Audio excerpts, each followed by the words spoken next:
Good morning, তানি ডায়েরিতে তোমাদের সবাইকে স্বাগত। তো আজ একটা নতুন দিন, আবার একটা নতুন ভিডিও নিয়ে চলে এসেছি। তো এখানে বৃষ্টি বসে গেছে টিভি দেখতে, পড়াটরা সব হয়ে গেছে, দিয়ে এখানে কার্টুন দেখছে ও। আর ওর স্পেশাল কাজ হাত চাটা, সেটাই করছে। তো আমি চলে এসেছি বাইরে, আজকে একটু লাউ পাতা বাটা করব। তো সেই জন্য গাছ থেকে লাউ পাতা নিতে এসেছি। দেখো পাতাগুলো কি সুন্দর হয়েছে। তো এখান থেকে কটা পাতা তুলে নেব। তোমরা কে কে পছন্দ করো লাউ পাতা বাটা খেতে একটু জানিও, আমার তো ভীষণ ভালো লাগে।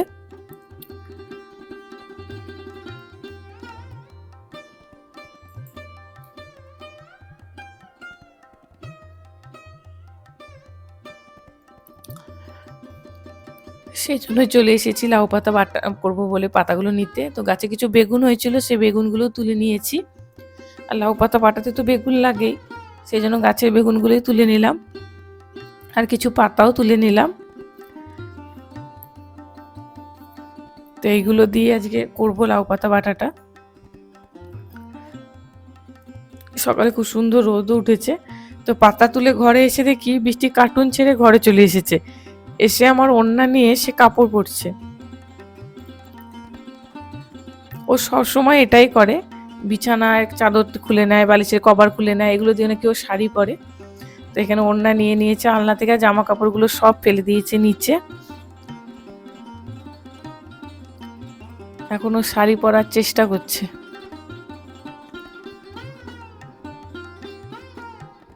প্রত্যেকটা বাচ্চাই এরকম করে ঘরে থাকলে, কখনো সাজে, কখনো জিনিস ফেলে দেয়।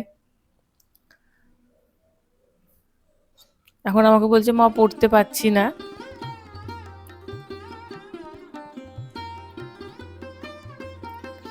সেজন্য আমি বললাম আয়, তোকে আমি পরিয়ে দিচ্ছি। কত খুশি দেখো, কাপড় পরে খুব খুশি ও।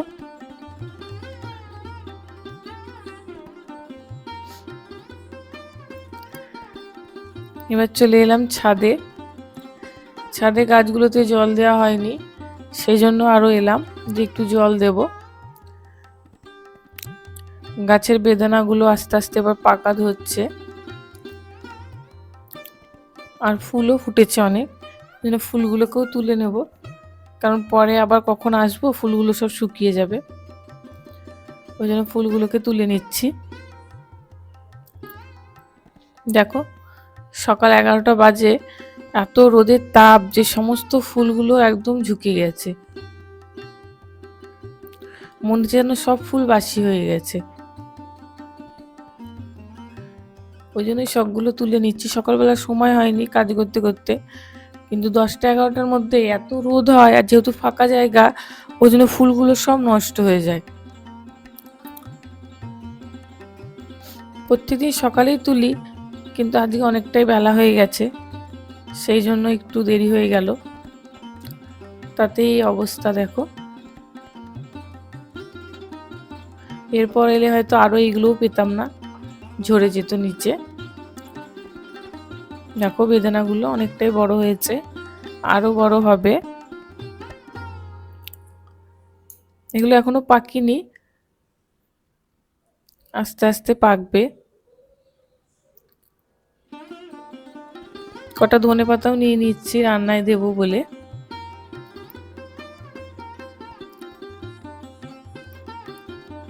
বেশি নেই, আর অল্প কটাই আছে। এবছর অনেক ধনেপাতা হয়েছিল। তারপর নিচে এসে দেখি যে আমার মামা শ্বশুর এসেছে, তো সে আবার লাউ শাক নেবে। তাই আমি বললাম ঠিক আছে দাঁড়ান, আমি কেটে দিচ্ছি। তো সেই জন্যই কটা লাউ ডাঁটা আবার কাটতে চলে এলাম বাইরে। সে নিয়ে যাবে বলে তাকে কটা লাউ ডাঁটা কেটে দিলাম। তো আমরা শুধু লাউ ডাঁটা নিলে হবে না, অন্য কিছু লাগবে। তো সেই জন্য আমি লাউ ডাঁটার সাথে একটা কুমড়োও তাকে কেটে দিচ্ছি। গাছে কুমড়ো ছিল, তো সেই জন্য আমি আবার কুমড়ো কাটতে গেলাম। রোদের তাপ দেখেছো কত, সকালবেলাতে এত রোদ থাকে যে বেরোনো যায় না বাইরে। এখানে একটা কুমড়ো পুরো পেকে হলুদ হয়ে গেছে, তো এই কুমড়োটাই কেটে দেব।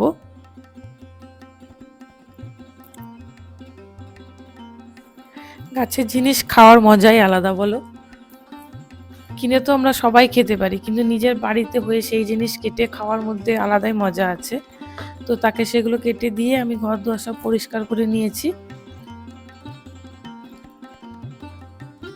আর এদিকে ভাতটা বসিয়ে দিয়েছি, আর একটু মাছ বার করে নিয়েছি, মাছের ঝাল করব। আর ওদিকে বৃষ্টি পাপা একটু বাজারে গেছিল, তো বাজারটা আমি আজকে আর যাইনি, তো কি কি বাজার নিয়ে এসে সেটাই দেখব।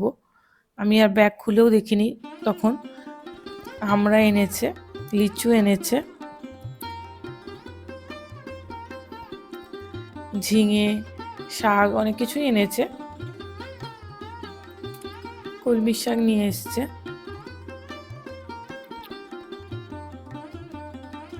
প্রতিদিনে সবজিতে আর কিছু থাকুক না থাকুক, একটু শাক হলেও ভালো লাগে খেতে। আর এখানে না 12 মাসই সজনে ডাঁটা পাওয়া যায়, তো সজনে ডাঁটা কাঁচকলাও নিয়ে এসছে। তো আমি ওদিকে বাজারটা নামিয়ে রেখে এদিকে রান্নাটা বসিয়ে দিয়েছি। এখানে একটু শুক্তো মতো করছি, যেহেতু সজনে ডাঁটা কাঁচকলা নিয়ে এসেছিল, ওই জন্য আমি একটু ভাবলাম শুক্তোই করে নিই, তো সেই জন্য শুক্তোটা বসিয়ে দিয়েছি। এদিকে শুক্তোটা ভাজা হয়ে গেছে, সবজিগুলো একটু গরম জলও বসিয়ে দিয়েছি। আর এদিকে মাছ ভাজাটাও বসিয়ে দিয়েছি।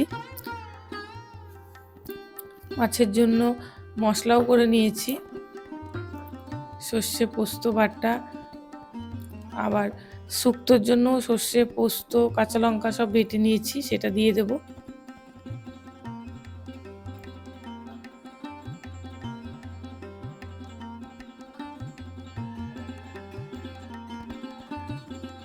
এদিকে মশলাটা কষা হয়ে গেছে।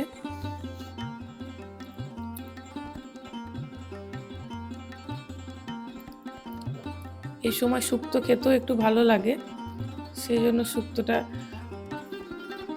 করি মাঝে মধ্যে।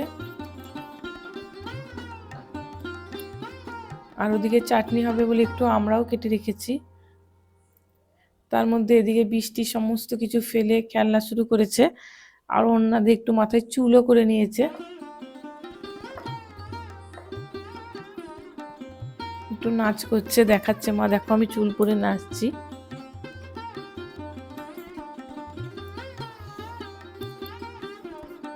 কি করবে, সারাদিন ঘরে একা থাকে, খেলার সঙ্গীও নাই, তাই নিজে নিজেই খেলা করে। আবার করে, তাই ওকে চানটা করিয়ে দিলাম। চানটা করিয়ে ও বললো তাহলে মা একটু টিভি দেখি। আমি বললাম দেখ, তোকে আবার একটু কার্টুন চালিয়ে দিলাম। তো এদিকে কার্টুনটা দেখছে। অনেকটা বেলাও হয়ে গিয়েছিল, আমি বললাম তুই চানটা করে নে, সেজন্য ওকে চান করিয়েই বসিয়ে দিলাম। এদিকে আমি লিচুটা এবার বার করে দেখছি কেমন নিয়ে এসেছে।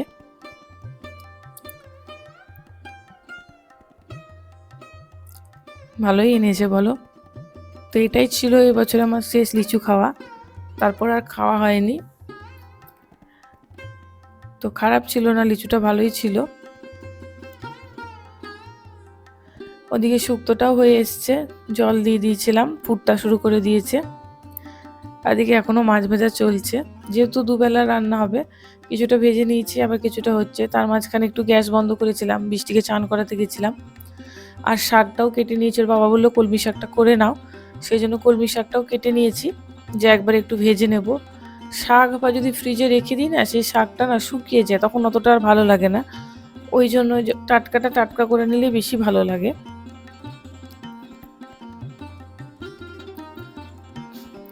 তো এদিকে রান্না বান্না সব কমপ্লিট করে খেয়ে দিয়ে আমরা একটু বেরিয়ে পড়েছিলাম। আমার দিদিরা এসেছিল, মামি, দিদি, জামাইবাবু।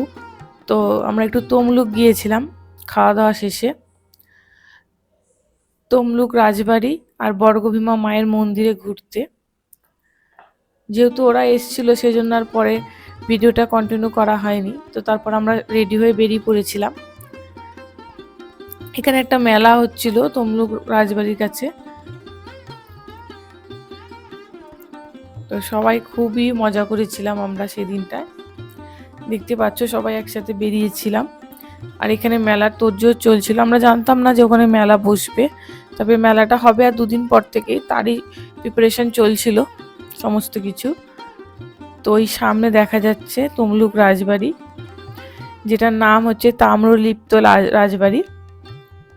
তেমন কিছু নেই, অনেকটাই প্রায় ভেঙে গেছে, কিন্তু তাও সামনের ওই বিল্ডিংটার সামনেটা আছে একটু, সামনে একটা বড় মাঠ, আর তারপরেই ওই বিল্ডিংটা। অনেক বছর পুরনো, তাই তেমন কিছু আর নেই, কিন্তু সেই বিল্ডিংয়ের কিছুটা রয়ে গেছে, এখনো পুরোটা নষ্ট হয়নি। তো সেটাই দেখলাম।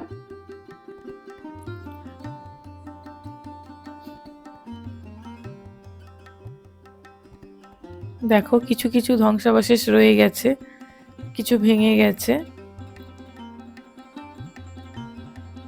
চুন সুরকি দিয়ে তৈরি এই বিল্ডিংটা, দেখতেই পাচ্ছ কেমন চ্যাপ্টা চ্যাপ্টা ইট, আর তাতে চুন আর সুরকি দিয়ে গাঁথা। আগেকার দিনে যেভাবে আর কি তৈরি হতো।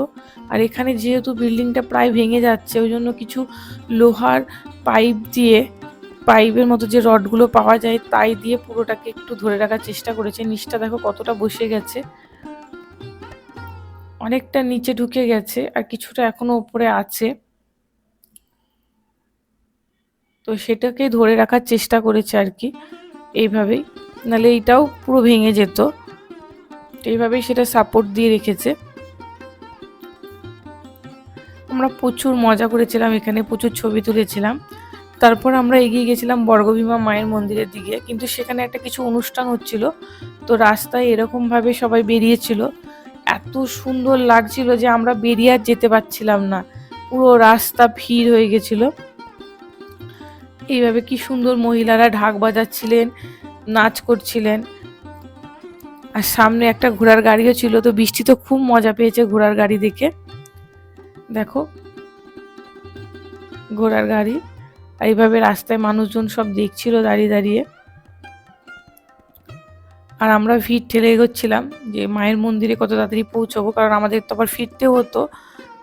কিন্তু এতটাই ভিড় ছিল, আসলে এখানে কৃষি আর কুটির শিল্প মেলা হবে, তো তার জন্যই রাস্তায় সবাই বেরিয়েছিল। তো অবশেষে ভিড় ঠেলে আমরা পৌঁছেছিলাম মায়ের মন্দিরে। এখানেও এত সুন্দরভাবে মন্দিরটা আর এত সুন্দর সাজানো, খুবই ভালো লাগছিল। আমি প্রথমবার এসেছিলাম, আমার মন পুরো ভরে গেছিল যে এত সুন্দর একটা মায়ের মন্দির। মন্দিরের চারপাশটা একটু আমি ঘুরে দেখছিলাম। এখানে উপরে মন্দিরে সব পুজো দেওয়ার জিনিসপত্রও পাওয়া যায়, আর এদিকে রান্না বান্না হয় মায়ের জন্য, মায়ের ভোগ রেডি হয়। দেখো এদিকটাতে প্রচুর কাঠও রাখা আছে, যা দিয়ে মায়ের ভোগে রান্না হয়।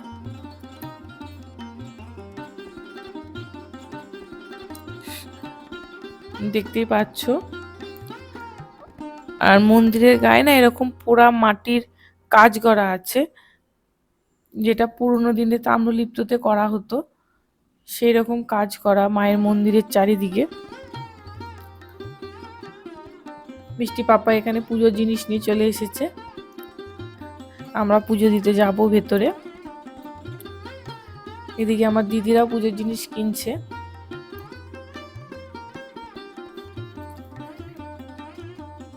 যেহেতু মন্দিরে একটা পুজো হচ্ছে, সেই জন্য ভেতরে ঢুকতে পারছিলাম না, ওনারা বেরিয়ে এলেই তারপরে আমরা যাব।